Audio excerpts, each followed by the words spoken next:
Welcome to this episode of Supply Chain in around 60 seconds, where we are going to discuss the policy nest that a company should consider before looking at a country to establish manufacturing in. At the center of that policy nest is literally manufacturing and research and design. We've seen in locations like Silicon Valley in the United States, a symbiosis between R&D inside universities and the factories that then produce the widgets.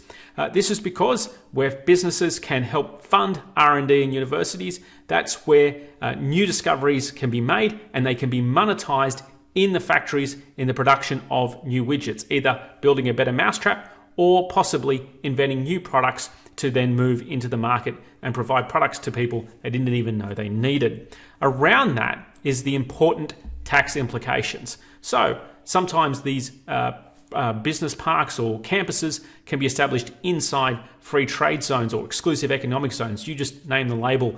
Effectively, though, there is a tax incentive for the company to invest in R&D, and then there's benefit to the university for receiving those R&D dollars and then getting those products to market for monetization.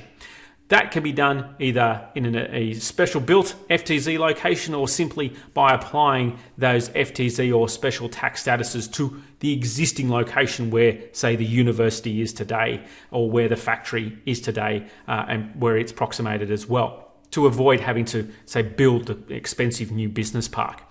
Infrastructure then needs to be able to connect the factories to the roads, rail, air, ocean to move those products domestically and around the world, plus the infrastructure for these campuses to thrive, for the people and the families that will live in and around them. Energy needs to be abundant and value for money or cheap so that it can run the infrastructure, it can run the factories, it can run the universities. It should not be an impediment to growth in this environment. And then last, the trade deals. So countries must have good trade deals that are effective and enforceable with their neighbors and all over the world to facilitate the trade of those widgets that are made in those factories to go everywhere.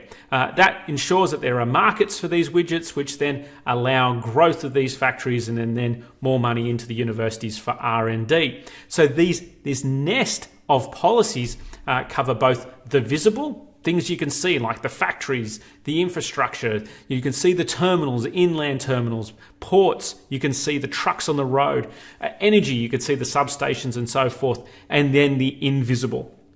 The R&D that happens inside the universities isn't well seen by people, although it's visible to those that are doing it. Tax and laws and so forth can be considered in that invisible space, and the trade deals themselves. When these are nested together, it's very successful. But let's look at some of these individually. Energy, well, some countries are doing themselves a disservice and making energy very expensive.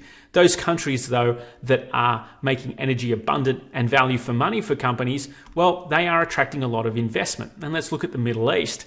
So just 12 years ago in Saudi Arabia, you needed to literally get a letter and be invited into the country. And today it's virtually open and it is consuming enormous amounts of foreign direct investment and investing in itself to build itself up as a logistics hub, a business hub, an innovation hub. Inside the UAE, in Dubai specifically, they are rocketing up the charts in terms of TEU growth, and they have beaten both Hong Kong and Rotterdam in the latest report.